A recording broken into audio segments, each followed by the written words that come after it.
I just feel like I have a global obligation, but I have it on a person to person business. Like if someone said to me, what is your, where does the universe want you, or God want you, or spirit want you, or whatever, this is the only way I can explain it, is I feel like I've been given the brain of a general, but honestly, where God wants me is on the front line. Like I'm out there making that mark and making that difference and carving path. But I think like a general, that's the only way I can say it. It has been a journey.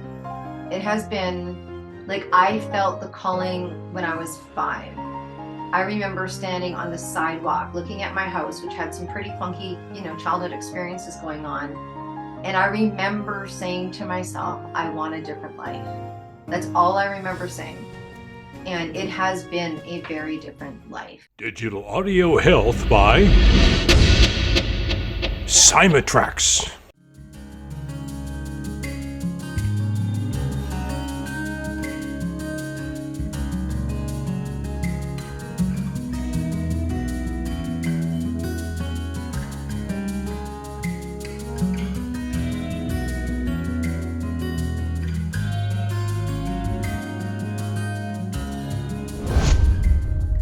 Welcome to the show, Deborah. Deborah Drummond is an entrepreneur and top performer. Let the audience know a little bit about your background, where you grew up, and bring us up to today, basically. Wow. Well, thank you so much for having me. It really, truly is an honor when someone asks you to, one, spend time with, and two, come spend time with you and your audience. So I appreciate that. Where I am right now is actually where this whole party started. I'm in Vancouver, Canada. Really, honestly, born in Vancouver General Hospital. It doesn't get any more Vancouver than that, in Canada, because there is another Vancouver. I have 2 beautiful children, and my daughter, who is now 31, has gifted me with 2 babies. So I'm an official YaYa. So just, living my parental dream, and, where it started. Oh my gosh. So as you know, and as you introduced me, I am what people consider an ultrapreneur, which is, kind of an entrepreneur that can't say no. I'm kidding. But where it started really for me was, I would say my first career was in music and in the music industry, not singing other than in my living room really loudly, or the occasional party where, maybe some people wanted me to not talk so loud or sing so loud, but music has been really like air to me. I think music's been my biggest therapist. And then I left that world, got a very clear download to leave that world, per se, just a really clear message. And I went into holistic healing at a time where people didn't really understand about holistic healing. I didn't really understand about holistic healing, but I went to go get a muffin at a sugar-free bakery and saw a flyer, and it changed my life. And I fell in love with massage. And for 27 years, I worked on, 30,000 clients, myself and my team, in all areas of everything holistic, and started building companies. I started building companies in my, first year of business, went into distribution. I created home party companies across the country. Really, I believe I'm mostly in the business of creating platforms for other people to extend themselves, either, in exposure models, or probably more in economics, so that I create platforms that they can build themselves financially from. And as you know, I'm the founder of the 262 Project, which is birthed out of the Mission Accepted Media company that I have, that again creates platforms through books and speaking and quotes and just media opportunities. That's me. Yeah. And so most people, if they were going to go into business to be a masseuse, but you branch it all out and have employees and do all sorts of different things to help other people. So what do you find in your background has helped you to be have an all-inclusive idea on top of the idea that you already have? Yeah, that's really interesting. And I love the title of your show for that. Really, I think it's well matched to my story, because people call me a professional hippie, Rhonda, and really I love the name, and I think it's super cool, and I am a hippie. And the reason why they call me a professional hippie, I believe, is because I have this brain. It's like an engineering brain. Like when someone tells me about a project they're doing, I see it. I see it in like reverse engineering, and I see the strategic plans, and it's like I'm building a business, sometimes I can't turn it off. So God-given, not sure, mostly creatives and visionaries don't have that ability, which is why people go talk to Deb. She makes wealthy healers, because as a visionary, which I am one, it's infrastructure and business plans and all those kind of things aren't necessarily the fun things we like to do. So one is, it's just ability that I did not have, but I have fostered. I have fallen in love with that part of me, because I know that by doubling down on that part of me, seeing things in that way allows for expansion. And that's really what I think I do. So one, can't help it.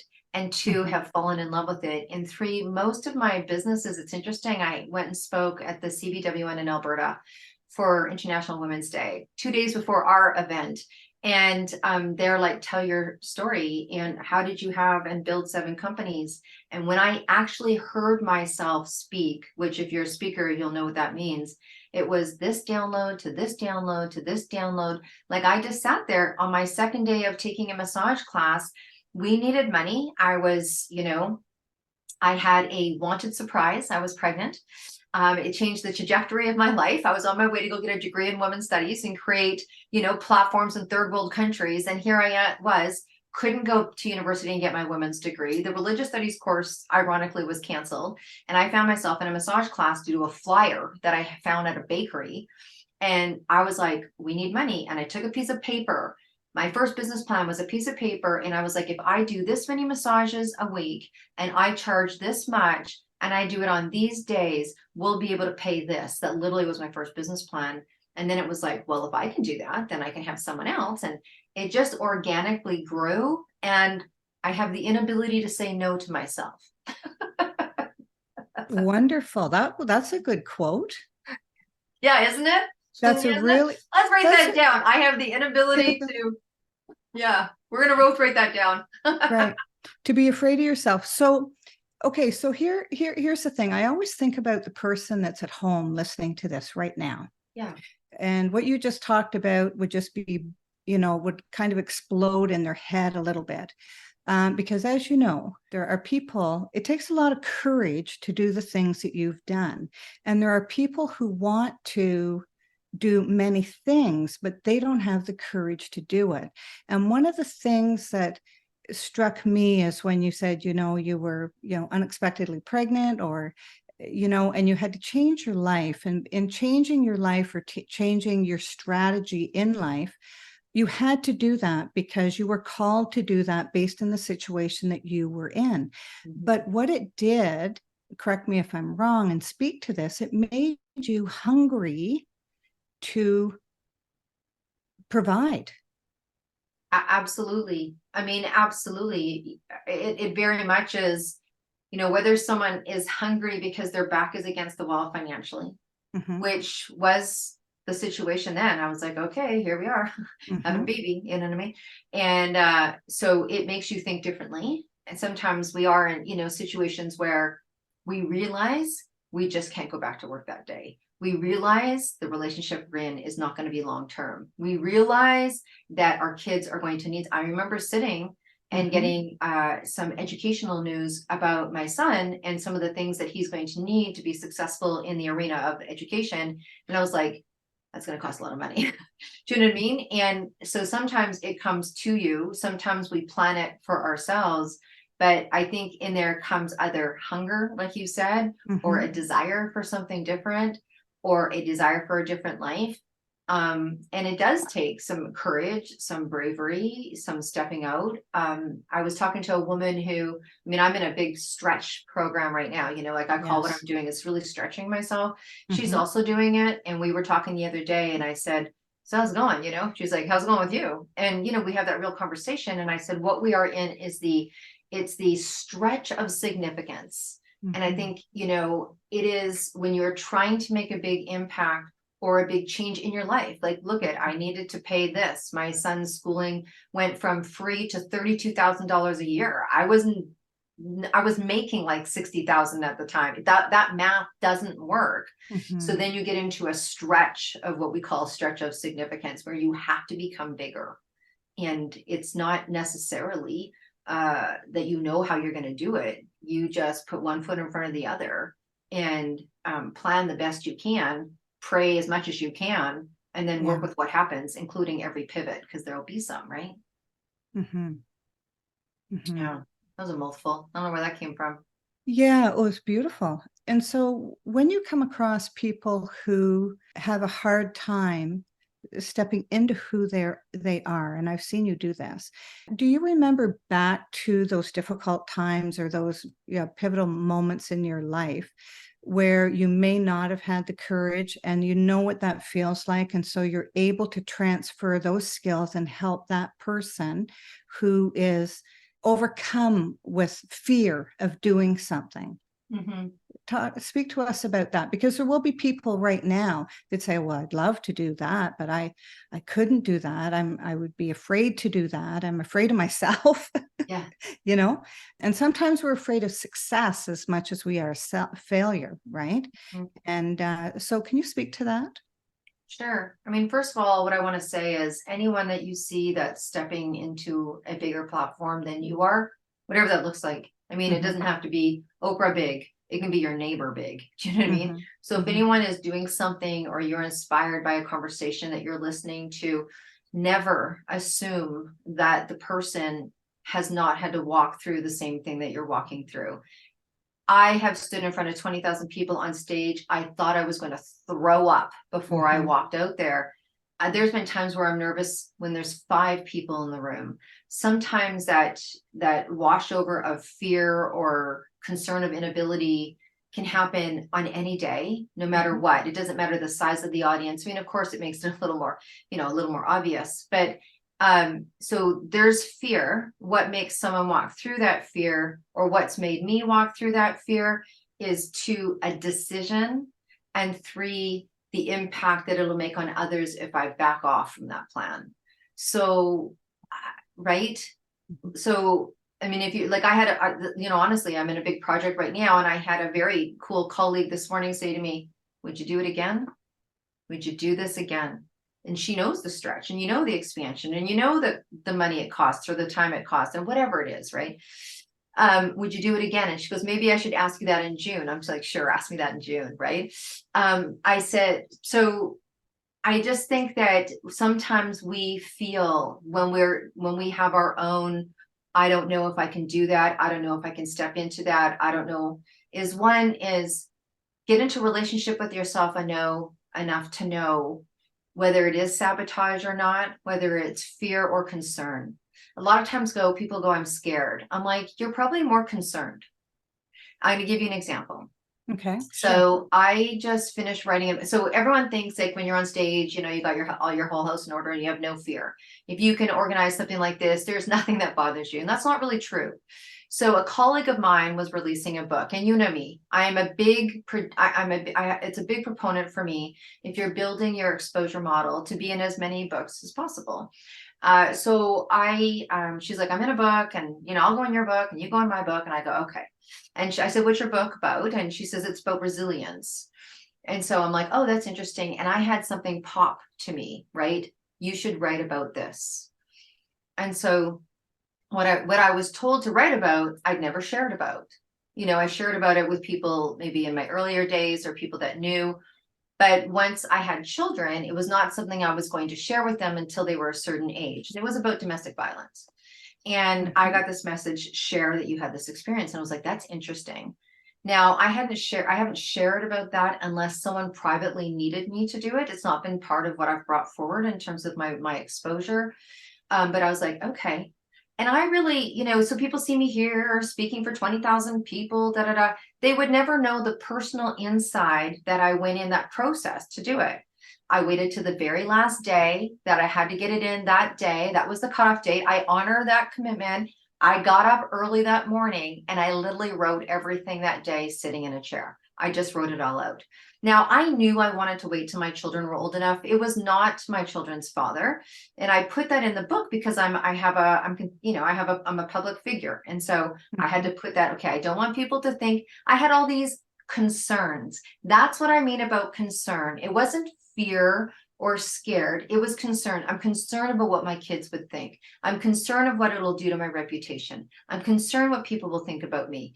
Am I really scared? Like, Rhonda, if someone walked up to me and said, I will never talk to you again because you wrote that in that book, do you know what I would say to that person? I don't need to say it on air.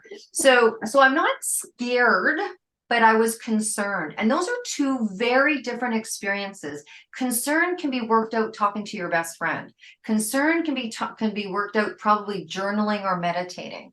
And then it got even better. So I go, okay, so I get this off to her. That's great. It's being produced. I'm in my own production right now. And I said, honey, when you need me, you let me know. When there's a group meeting so I can meet the other speakers, you let me know. And when the book comes to sale, I'm buying a couple of cases to support the project. That's what I can do for you. But right now I'm in this party. You do your party. She's like, cool.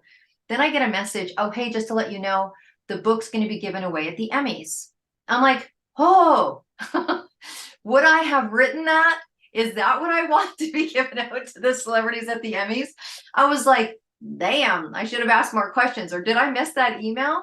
And then I went through the process again, and I literally had to talk about it. And I talked about it with a couple of people. I'm like, I'm super nervous. I had to sit my son down and go, okay, look, there's something that happened before you were born that I needed to tell you. That's just kind of probably going to hit the market. I'm giving you an example of concern, consideration, plan, that kind of thing, versus I'm frozen solid. I can't move forward. To do it would debilitate me. That's fear. But a lot of times we think concern is fear. Concern is still workable. It's pliable. Beautiful. It's movable. You can get through. If you're like, I can't eat and I'm not going to sleep if I do it, probably not the right time. And if it is, you need to do it with support. Go get a counselor, a business coach, walk through that concern or fear. Ask yourself that. And you know what's interesting? I've never put it like that. So someone needed to hear that. And I'm really glad that I did. Yeah. And your message is your message. And I'm really pleased that you have done that. I remember just before I published my book, I was going to change the name to a pen name, my name to a pen name, because I was concerned that people might think differently about me because of my story and my background. And about a month before it was ready to go to press, just one morning I realized, no, everybody needs to hear this, and they need to know that this is my story. I mean, because if I want to write another book, then it's another charade and things like that. I think it takes some courage and guts to own your own material. And just to trust that you're doing this, you're doing it for yourself, but you're doing it for others who may not have discussed this type of thing. So it opens that conversation, right? And so that's, so I made that decision. So, I really appreciate that you explain the difference between concern and what was the other one? Well, fear. The fear. It's fear, right? It's fear or concern. Fear that I can't move. I am like, it encompasses everything. That's a different thing. I'm concerned. Most people, when I talk, and you do coaching. So most people, when you're working with them and they're like, oh, I'm super scared. And I'm like, is it a concern? Like, can we work through it? Or are you going to need to go to therapy if you make this move and that, or is it going to, gut every dollar you have, or, like where are we on the scale? And most things are pliable. Most things are workable. Well, yes. And when we talk about speaking, I mean, that's the platform that we're going to talk about next with you, because I want you to tell people the huge project that you've undertaken. But, when other people see speakers speaking, they don't think that they're nervous at all, that this is just what they do. And they think they could never do it because they would be too nervous to do it, right? Yeah. So nervousness, preparedness and nervousness is natural. And almost everyone, before they speak, they are nervous. They're very nervous. But sometimes when they get to the microphone, they're fine. Like for me, my process is I can't eat very much on that day. I keep it light, and so that I am not thinking about digesting when I need to perform, right? And so talk to the audience about what you're involved in right now, which I'm involved in with you, right? Yeah. And but you've brought a lot of people together, not only from Canada, but the US and other countries as well, in a huge celebration. So speak to us on that. Yes. Well, you're 100% accurate on the perception of what goes on for a speaker, or people think that they're nervous just before they get up to speak. And a lot of times it does play in the back of our mind. We're going to present today. We want to present well. And there's really some really high, powerful, sure tactics to decrease yourself to a level amount of excitement before you get on the stage. So for me, I get on the balcony and I do a big prayer and I'm like, just let me say something that someone needs to hear. That's all.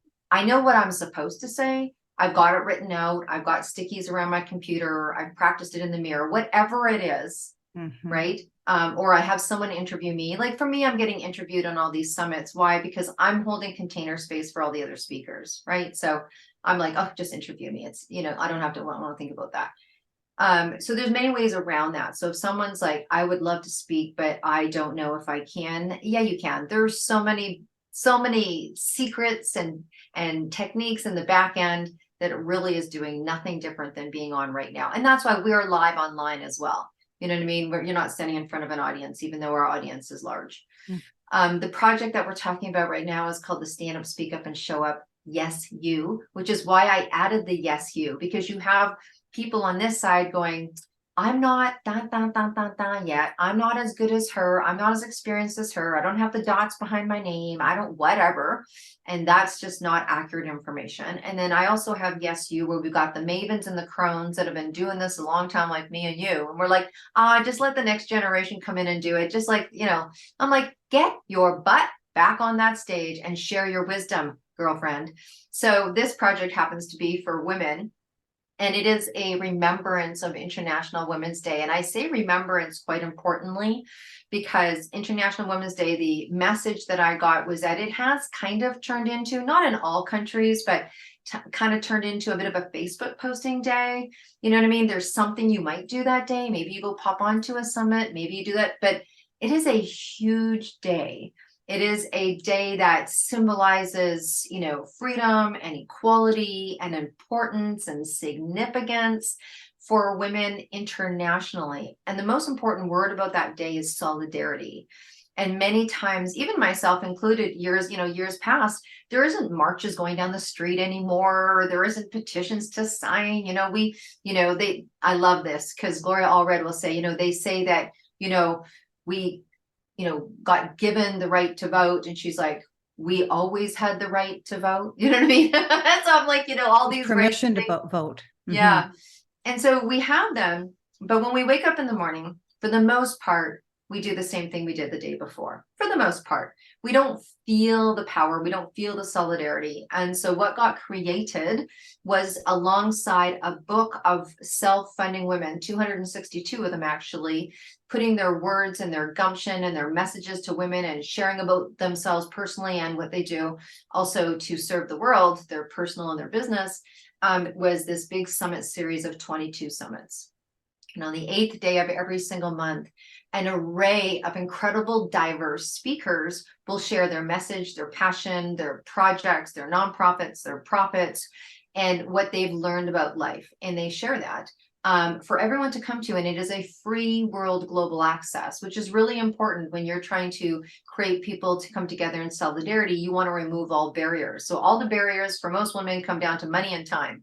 So we have these summits on numerous events, so they can come when it works. They can pop on and off. And, because a woman will sometimes think, I'm not free that day. So I don't want to pay the because it doesn't justify in her mind. And we're like, I don't care. Come on for 10 minutes, leave, come back for half an hour. Do you on any of these days. And so it's just been a really big global accessibility to women. And we are from Kenya to Canada. So there's women from all over the world, time zones. We do meetings for speakers and we have to pick 2 different time zones, right? We're from Kenya to Australia in this project. And you know what? I don't say this because it's a real fun number to say. And it is a fun number to say, I'm going to tell you, but this shows you how much demand there was for a sense of solidarity. 37 million media impressions this project has had.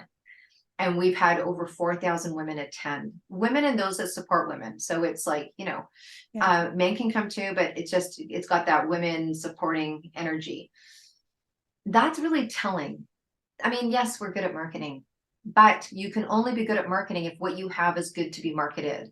And so there's been a thirst for women to come together in a sense of solidarity, which is why we did summits after summits after summits after summits. And we now are going to continue. We were doing a wrap up May 11th, but we are going to continue with four summits a year, double days for all time zones, because women want to be heard and women want to hear women. They want to relate to women.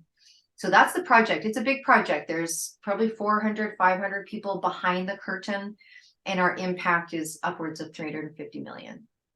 Yes. And so the curiosity here for the people who are listening are going to wonder, what do you mean 262? What does that mean? So can you take us back to what was going on with you when you developed this? Because people, you're going to talk about intuitions and things like that. And people really need to know, how did you create this? Where were the messages coming from?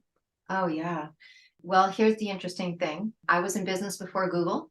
And I was running the massage. I had a holistic health center. I was working out of a woman's day book. Gorgeous, beautiful black and white pictures. Fantastic. And it went out of print. So I went to a number of bookstores to get my next year's planner. And if you use planners, you know what I mean when you're attached to one that works. And it was out of print. And I said in my glorious moment, I'm going to make one of these one day. Now, I was in the holistic health industry. I was not in media, and I sure in heck wasn't in publication. So 31 years later, probably about 25 years later, the first year where we had our World Global Health Concern, I was walking by myself across the bridge in Vancouver, and I heard the words, "It's time," scream so loud that it actually shook me in the middle of the bridge. At this very desk I'm talking to you today, just weeks after that, I picked up the phone and I called my publicist. And I said, this women's book I've been talking about, the one with the black and white pictures that I've wanted to do? She's like, oh, yes, I've heard, yes, I do know it. I said, it's time. And she's like, glory, hallelujah. Now, we had just come off a run of an incredible book of 22 women and 5 couples in a business sector. My books tend to lean in the business sector. And it was incredible. Like, Rhonda, we had 140 million media impressions, and we were #1 for 5 weeks on Amazon, and blah, blah, blah. And we were all, of course, she was like, yeah, that sounds good, because we were in a good place. She goes, how many women do you want? I'm like, I don't know. I'll just pray tonight, meditate, and I'll let you know tomorrow. Like, literally, I didn't give it much thought. I didn't go and study a number or whatever. I just prayed, okay, how many people need to be in this book? And the next day I heard 262, and I was like, you're out of your mind. I'm not doing that. We just gave out a book of 20. No, I'm supposed to be doing a marathon in Ireland. No, I don't have time for this. It was the first year of this health crisis. We were all like, So then I prayed and meditated the next night. The next day I heard 263. I'm like, 1, wrong direction. And 2, I took it as a sign. My girlfriend was in the middle of transitioning to the other side, like, my best friend of all life. And so I thought, okay, I'll make sure I put Deb in the book, which I would have anyways. So I'm like, come on, get it together. We need to know how many people. Now I'm ready. Let's go. That's my personality, as you probably figured out. So the next day I go to text, next day I go to text my girlfriend, how are you? And 262 comes across my phone. I contact my publisher and I go, 262. She goes, yeah, not happening. I said, I've already been fighting for 3 days. Get ready. Let's go. Honestly, that was it. I didn't look up the number, but when I was talking to someone, they're like, have you looked up 262? And I'm like, no. Well, if you go look up 262, it is such a powerful spiritual number. You're right on path. You're listening to your intuition, all this stuff. And I was like, okay, let's do it. And I did not pick 22 summits either. I went from 2023 International Women's Day. And because the message told me the message I got, Deb, you need to get women to respect International Women's Day the way a mom does Mother's Day. I said, I'll just do summits right up to the day before Mother's Day. Well, let me tell you, International Women's Day to International Women's Day, and then 8 weeks. And the number is 8, right? The 8 weeks between International Women's Day and Mother's Day. And I filled that in. And when I counted back, it was 22. I'm like, holy freaking cow, people. So I didn't, in my all spiritual wisdom, it wasn't really me. But you paid attention, and sometimes people get ideas or, things come across the screen of their consciousness and they don't pay attention, and then later wish that they had of, right? Mhm. And so, I mean, it's very powerful to have the backstory of how you developed this movement that's been going on for over a year. I mean, it's Mhm. incredible. By Mhm. the end of it, it'll be over a year, right? Oh yeah. So March 2023 was our first summit. We don't finish Yes. till May 2024, which is 15 months. And we had already been in the book project for over a year. So it really, I'm telling you, it's pretty well a 3-year project from beginning to first book signing June 6th in Vancouver. It's probably 3 years. Yeah. Mm-hmm. Some days it feels Remarkable. like 3 weeks. Some days it feels like 30 years. I Oh, don't know. I don't know. You know what, Rhonda? I think I've told you this before, but my next book is going to be hashtag God pick on somebody else. You're listening to Courting Your Soul with Rhonda Grant, whose podcast has been treated with digital audio health by my sponsor, Symatrex. And today we have the wonderful Deborah Drummond here with us. And she's going to let you know how to reach out to her, because if I know Deb, there might be another speaking spot available if you want to actually still take part in the 262. The floor Yeah. is yours, my dear. Oh my goodness. Well, I would love to have anyone out there that's going, maybe me, maybe me. I mean, we have 2 platforms. We believe in print and speaking, and we love in putting those together. So even though the book 262 is in print, and we are going to be so proud to bring that to you on May 11th, we have speaking because the movement has continued. And so we do have some speaking slots still available, and we have a few speaking spots now, what we call speaker shoutouts, but we're going into full speaker for August and onward. And so we have a place for you, as well as if you like print, we have a beautiful quote. If you have a quote inside you, we can put a quote in print for you for your planner so that you have some speaking and some print. And reach out to me. I'm really easy to find. It's deb@debdrummond.com. I also have a website called debdrummond.com. You can contact Rhonda through the show, please, and she can put us in touch. Absolutely. And please, when you reach out to me, let me know that you are a friend of Rhonda's, and we'll make sure that, everybody gets treated special, but we'll make sure that we throw a cherry on that Sunday for you. Thank you very much. So what I'd like to ask you now is, do you feel, and I'm pretty sure I know, but do you feel that you've been called, crafted your mission, or a bit of both? Oh, well, I'll tell you, I don't think even with all my 30 years of top performance training, would I just sat down at a boardroom and said, let's map this out, shall we? Let's just really map all of this out. I mean, it started as a book with no summits. And then, I got that download as I was sitting there working late at night on my couch. And then it turned into summits. And then it turned into being televised. And then it turned into, and now the movement is so beyond us that we now are moving forward, publicly, the private groups, that we have, and public. And so it has its own life. And I guess at every stage I could say no, but it has definitely been a calling. I don't think people wake up in the morning and kind of do this. And it's not only a calling in the beginning, but it's a stretch and calling all the way through. Like, I mean, it has taught me tenacity and resilience of a whole different level. So yeah, I would say that if you listen, I still, you still have autonomy. You can still say no. Like, I said no to 262 3 times, but here we are. And and here we are. So sometimes you can say no, but eventually it comes around. But I would definitely say that this was a calling and continues to be a calling. And so just so people know, people are not meeting at a place. It's actually on the internet, and it's through Eventbrite, right? But you mentioned there about television. Tell the audience about that so they know about that part of it. You've taken this into so many media outlets that it's really hard for people to get an idea of how really big and inclusive this really is. Right. So we are going to do all the summits are exactly like what we're doing right now. It's on Zoom, easily and accessible. It is a live online. So you can come and watch us live online.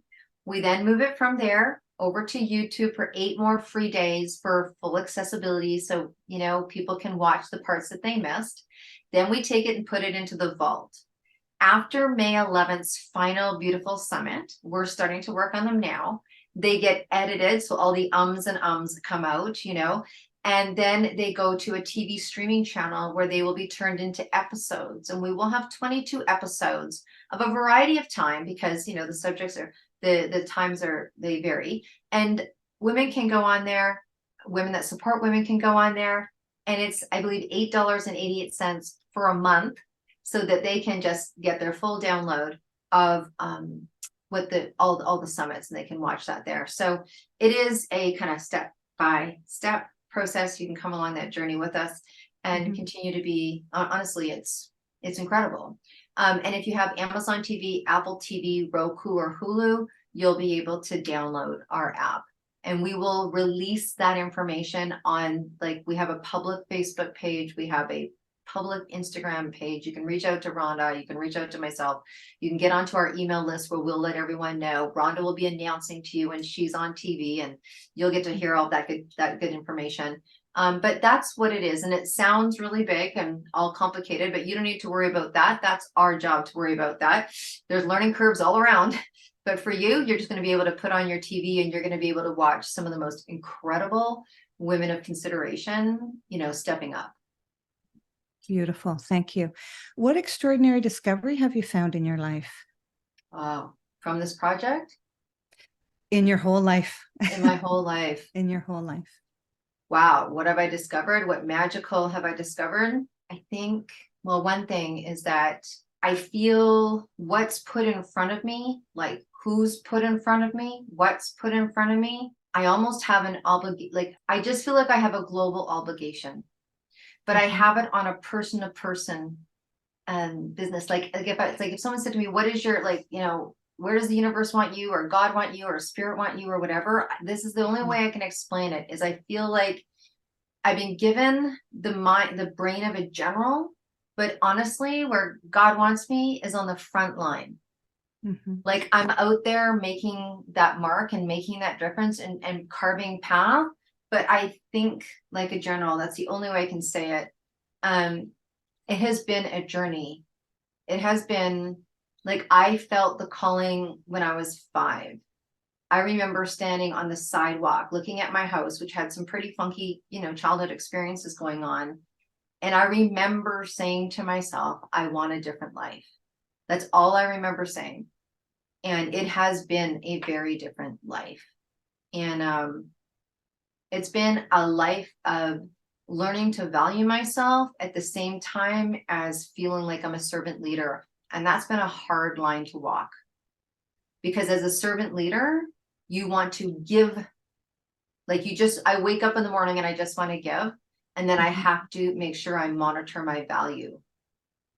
I don't know where that came from, or if that answers your question, but that's my answer. That's incredible. That is just incredible. Thank you very much. That's you're welcome. Pretty incredible. Is there anything that you'd like to talk about that I haven't asked you? No, I just think that, you know, like people say, what are your final messages or what have you?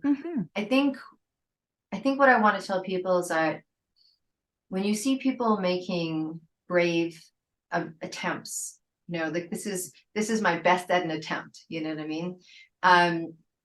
There's 2 things that I always say. One, I'm a true believer in giving respect to forward. So a lot of times we spend a lot of time on bringing the next generation in and making it easier and laying path. And that's what we do. Don't forget to go find someone that made a difference in your life, whether it was your grade 7 high school teacher, whether it was, you know, a boss that you had in your first job, who was there before you, and just go say thank you, because I believe it's the people that are making changes, and it's the people that are the ones that are the most bruised, that sometimes not get forgotten about, but really need to hear the thank yous. Right? The people coming in are so thirsty and grateful, but sometimes it's going forward And we do that we talk about women of history. We do these women of history drops. So we remember there was women that made great changes in science, but they weren't allowed to use their name. So their male counterpart got the name for the Nobel Peace Prize and things like that. Like no one goes, oh, hey, I wonder what Einstein's wife was doing. So just remember the people that have laid path before you, I would say. And the other thing is don't ever assume that the person that's making path or the person that's doing something that you wish you could hasn't had to overcome things that maybe for you could be unthinkable. Like everybody has the same goblins, and people have had to walk over glass, walk over paths that you would be surprised to know about. So really, truly, we're all the same. Like we're really all the same. And so I would just say, remember that. Remember that as you honor someone or idolize someone. I think about that with how much I respect Gloria Steinem. And I listen to her and I watch her and I see her path and I just have so much respect for her. But you know, she is the same. We are one of the same. I don't know if people understand what I'm trying to say, but yeah. Yeah, it's wonderful guidance for sure. And one of the things that I started to think about is who are the most significant women who's made a difference in my life?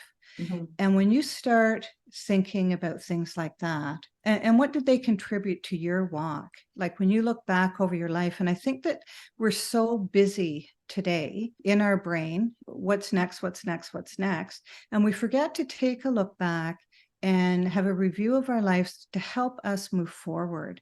And what I do know is that, Deborah, you are all inclusive, you know, with your whole project.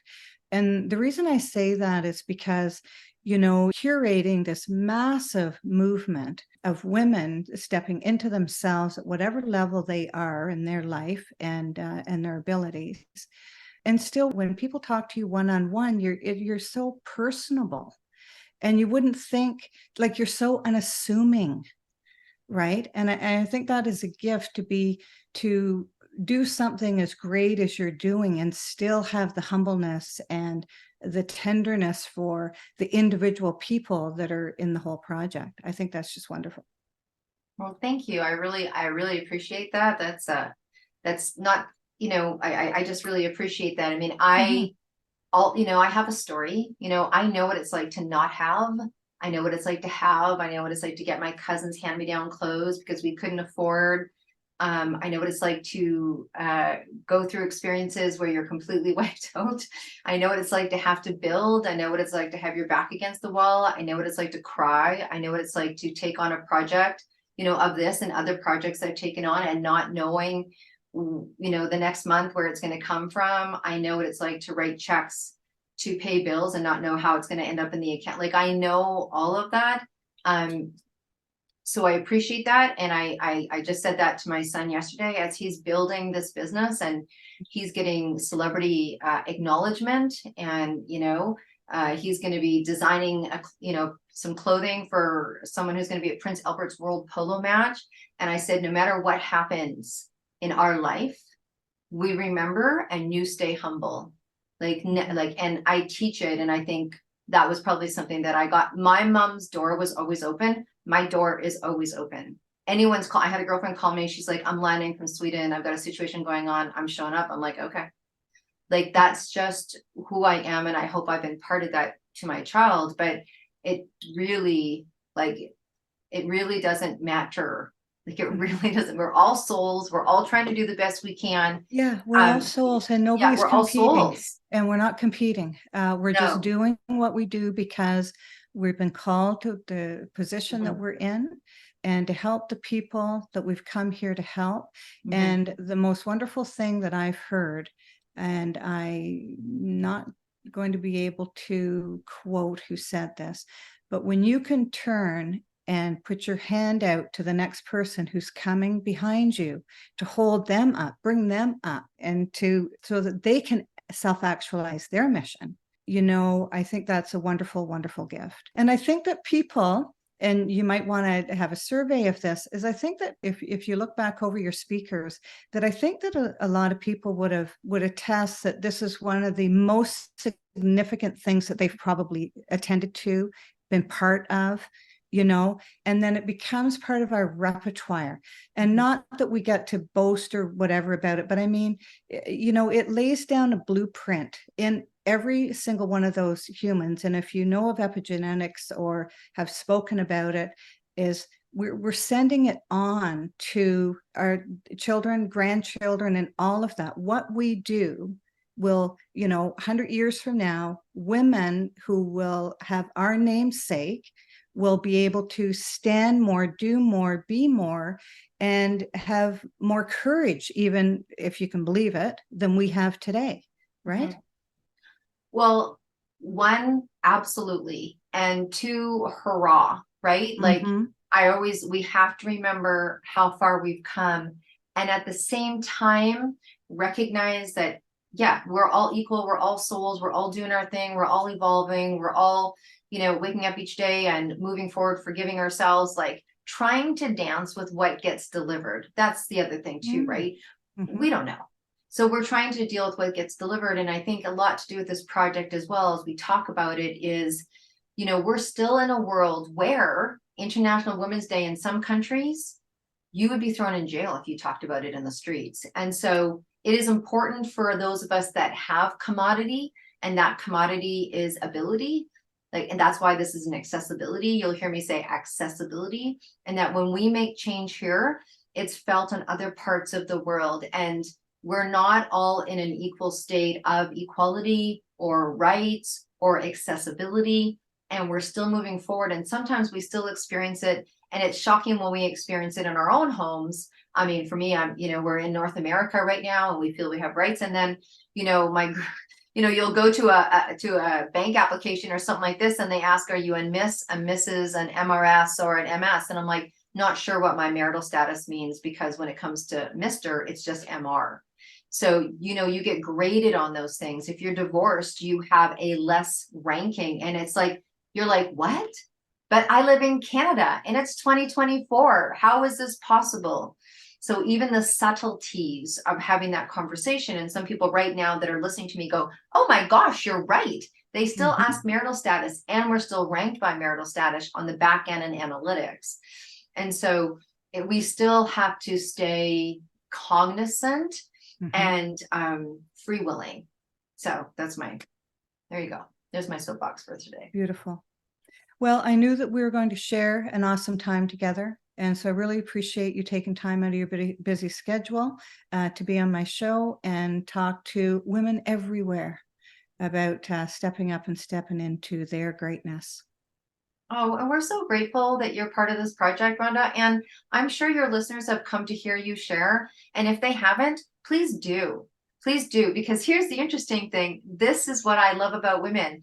You are a very astute woman in her business and in her own right. You have great posture, and you come on, and it's like angels sing when you talk. It's like you could hear a pin drop, and everyone's like, oh my God, your story is so incredibly powerful. How you relay it and how you talk about it. It's very poetic, and you are so intuitive, and you're so in touch with both worlds. It's quite unique to be so astute in business and yet so astute of self. It's incredible. So if your audience has not heard you on that kind of platform, they need to come see you in that kind of platform. Really. I don't say that because I'm on your show. I say that because you're really beautiful. Thank you.